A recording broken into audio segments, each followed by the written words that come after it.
Obama's nasty UN plot exposed. When one thinks of the United Nations, one can imagine the leaders and ambassadors of the world gathering to discuss what is happening on a global scale. This particular UN meeting was slightly different. Despite former President Obama retiring from the White House and moving on with his life as a private citizen, he decided to make an appearance at the UN, according to CNN.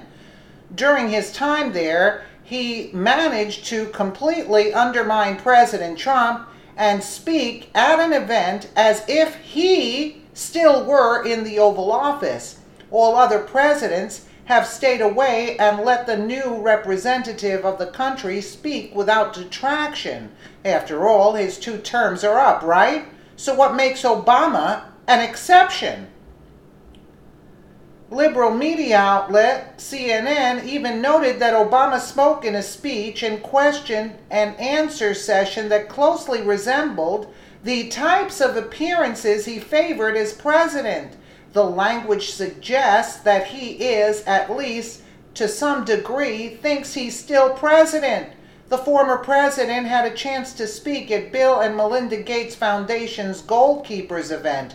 He managed never directly to call out President Trump or Republicans by name, but the words that he used said it all. Obama described the efforts to repeal and replace Obamacare as aggravating, despite the fact that it is a failing system that people no longer want. He proudly touted that people were alive today thanks to the Affordable Care Act. He failed to mention the people who saw a tripling, if not more, of their coverage premiums. He never once apologized to the minimum wage workers that he swore he wanted to protect, who lost their coverage and ended up paying a deductible that consisted of all of their tax money or close to it. Senator Bill Cassidy and Senator Lindsey Graham have been working to push a repeal of the Affordable Care Act. President Trump has already agreed on numerous occasions that he would sign it, but it has yet to come to fruition.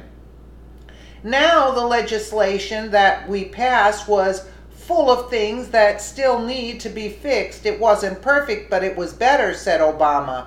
Obama went on to clarify, so when I see people trying to undo that hard-won progress for the 50th or 60th time with bills that would raise costs or reduce coverage or roll back protections, it is aggravating, and all of this being done without any demonstrable economic or actuarial or plain common sense rationale, and it frustrates. He's a nut job. It may be hard for him to understand, but the American people have spoken. Obamacare has done more harm than good. There is no doubt about that. It is time for a change. Since President Trump's election, the left and specifically Barack Obama's operatives have attempted to undermine his presidency. Is the left trying to derail the Trump agenda? Of course they are. Obama then stated that he was frustrated with the fact that he had to gather people every couple of months to keep, quote, leaders from inflicting real human suffering, even without saying names. It is crystal clear what he is getting at here. The previous attempt to repeal and replace Obamacare occurred when Republican Senators John McCain, Shelley Moore Capito, and Lisa Murkowski joined the Democrats and voted against the bill that would end Obamacare once and for all. In doing so, they turned their backs on the wishes of their constituents Americans who voted for President Trump and his promise for repeal. Let's take a quick listen here. You know, this is absurd. Better is good. And they're laughing, the idiots. You laugh, but sometimes people forget that. I will take better every time. So that's what's needed today. The engagement of everyone who wants to see a better future for our children.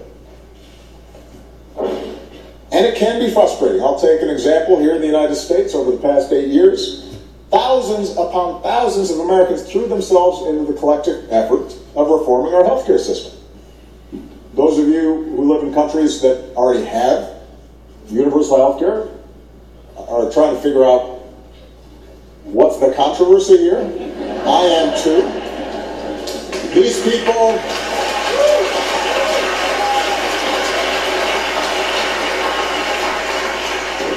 But, you know, the folks who did the work, it wasn't just policy wonks, it wasn't just politicians.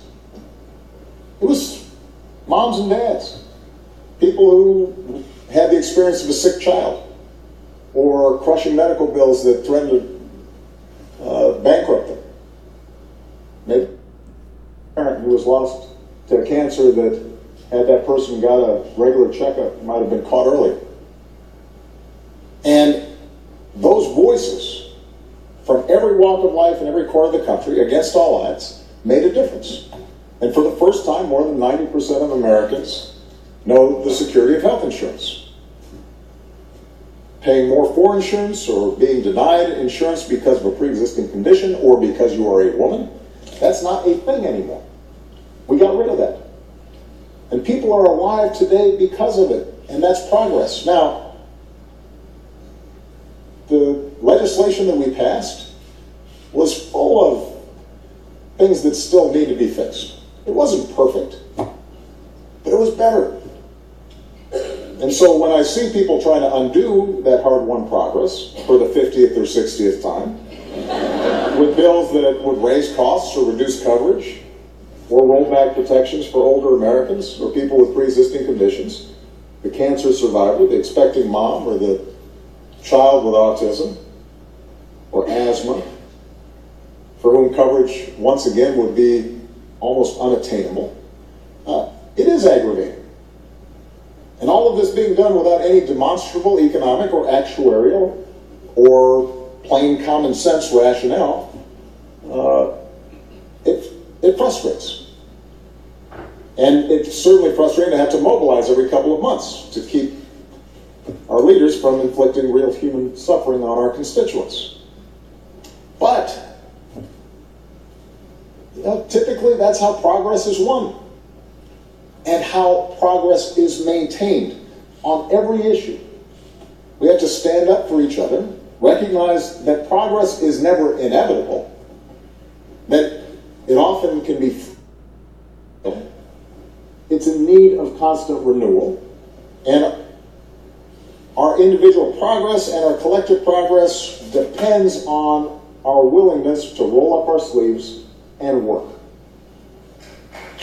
And not be afraid to... You know, this is sickening, actually. It is really sickening. You know, I've had enough of Obama, and it's sickening. And he doesn't talk about that the cost would triple for other people, you know. He fails to mention that, and he acts as if he is the president still. I mean, it's sickening. Let me know what you guys think in the comments below, and thank you so much for watching.